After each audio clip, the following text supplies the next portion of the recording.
So, G-Loan update tayo. Guys, naka-receive na rin ba kayo ng text messages kay GCash? Actually guys, inaaraw-araw niya na yung pag-text sa akin. GCash official yung nagte-text ha. So, sabi niya dito ha, that we can borrow daw up to 350,000 pesos. Wow. So, ayan siya oh. Ang dami yung mga text no. And mind you ha, GCash official po yung nagte-text. Well, to be clear, disclaimer lang, I'm not affiliated with GCash. Hindi rin po ako against sa GCash ha. This is just based on my personal experience po, and this video is intended for informational and educational purposes only, just to give you a heads up and awareness at para magkaroon din kayo ng ideas no sa mga nagaganap ngayon, kasi alam ko dahil exposed to publicly, pinaalalahanan ko lang kayo. Well, nababother lang kasi ako dito kasi may nakalagay dito na download button. So, link ito. So, syempre, di ba, ang daming GCash user. Ang tanong ko po dito, nagpapautang na ba si G-Loan worth up to 350,000 pesos? Kasi originally po talaga, nagpapautang siya up to 125,000 pesos. And then parang recently po, nag-offer siya ng up to 150,000 pesos. Parang yun yung latest loan offer po ni G-Loan. Well, chinek ko kasi mismo po kay G-Loan kung magkano na ba yung kaya niyang ipautang ngayon. And then I found out nga po na still naman wala namang nakalagay or advisory mismo po sa app or mismo kay G-Loan din, as I've checked nga, na nakalagay nga po dyan, nagpapautang na sila ng up to 150,000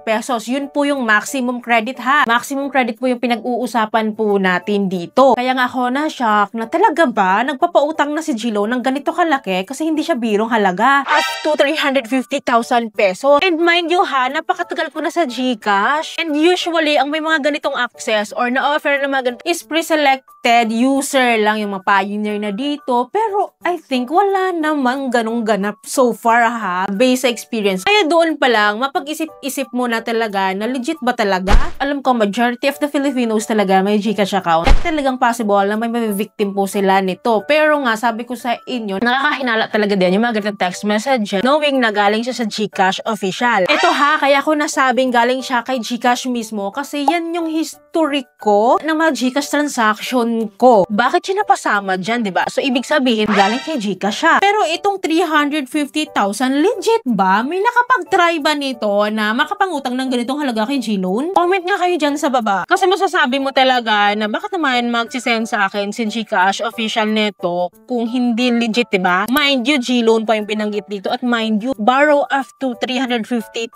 pesos. Well, napacheck kasi agad ako sa aking G-Loan. Chinek nyo na rin ba yung G-Loan nyo? So, i-check nyo yan. Kasi may nakarating din na info sa akin na nagkakaroon ng glitch si G-Loan. So, may mga na-offer ng malaki and then nawawala din daw. So, pakicheck yung sa inyo. Kasi sa akin, guys, chinek ko yung dalawang phone ko na may G-Loan offer. And after now, guys, wala namang pinagkaiba sa mga G-Loan offer ko na may 75,000, up to 75,000 and up to 50,000 pesos. It is what it is pa rin naman. Pero ang maganda kasi dito, hindi siya bumababa or hindi siya nawawala yung loan offer ko sa G-Loan. Kayo din ba? So, sana kayo rin. Well, check nyo yung sa inyo ha. Kasi medyo nababother ako dito kasi publicly talaga na ikalad siya. And of course, sabi ko nga sa inyo, maraming maniniwala po dito kasi galing nga siya kay GCash official. Pero kasi, nagpapaalala na rin kasi yan si GCash sa atin. Hindi lang ngayon, matagal na rin siya nagpapaalala sa atin na if ever po, may mga text messages tayo, even kahit sa GCash official pa, do not open the links or do not download it. Do not open the links na binibigay nila, lalo kapag may involved po na links, alam naman po natin yan. Kahit nga galing pa ito sa official GCash talaga. Kasi ang dami pong mga modus ngayon about hijacking, scamming, of course, no? At alam niyo naman, napaka-prone po ni GCash app or mga GCash account natin sa mga hacking. Kaya if ever na naka-receive kayo ng mga text from GCash, like nagko-command sila na i-download mo, may mga link sila na pinapaklik. Please, huwag niyong patulan. Lahat po ng transaction sa GCash po or mga GCash feature or GCash loan offers ba yan were only done inside the GCash app. So, yun lang yun. Wala kayong dapat gawin outside the GCash app. If bet mo magkaroon ng mga product loan offers po nila, pumunta ka doon. Ang dami dong mga features. I-explore mo lang. Well, napabahala ako ha. Kasi syempre, may issue recently sa GCash about our account, diba? About our account hacking na na-expose siya. Maging careful na lang din tayo. Kasi after that advisory kasi nila, ganun pa din eh. Papadala pa rin sila ng mga ganitong text messages na hindi natin alam talaga kung legit talaga. Kasi ang alam ko naman talaga kung G-Loan ang pag-uusapan, hindi ganito kalaki mag-offer si G-Loan. Maliban na lang ha, kung may nag-try dyan sa inyo or may naka-experience talaga na nag-offer po talaga si G-Loan ng ganito kalaga that we can borrow up to 350,000, balitaan nyo naman ako para para kahit papaano, madami tayong nakakaalam, di ba? Hindi yung ikaw lang nakakaalam. But anyways, guys, no, siguro ako lang naman to, pero if ever may G-loan offer kayo na kahit papaano, masasabi nyo na okay yung loan offer sa inyo ha, inside the GCash app, so utangin nyo na lang yan, kaysa mautang pa yan ng iba. Charot! Anyways, borrow only what you can afford to handle. Kung hindi nyo kailangan, wag nyo naman utang. Hindi naman pagkat sinabi ko utangin nyo. Kung hindi nyo naman kailangan, of course, wag nyo gagawin. Well, syempre, alam ko, lahat tayo mapapaisip dito sa security ng account natin sa ating GCash, diba? Kasi alam nyo, one of the leading e-wallet po itong si GCash dito sa Pilipinas at kahit sino pwede magkaroon nito. Huwag na kayong magtaka, kundi marami ring magtatangka talaga. At kung tatanungin nyo ako kung safe pa ba dito sa GCash, ang masasabi ko lang po dyan, hindi ako yung tamang tao na magsasabi dyan. Pero as a GCash user, tiwala pa din naman ako sa GCash na ma-resolve pa rin nila yung mga issues po na ganito since isa sila sa pinagkakatiwalaan ng mga Filipinos. Guys, kahit saan naman, basta online yan, expect na po natin na may mga ganitong issue. Pero maganda kasi sana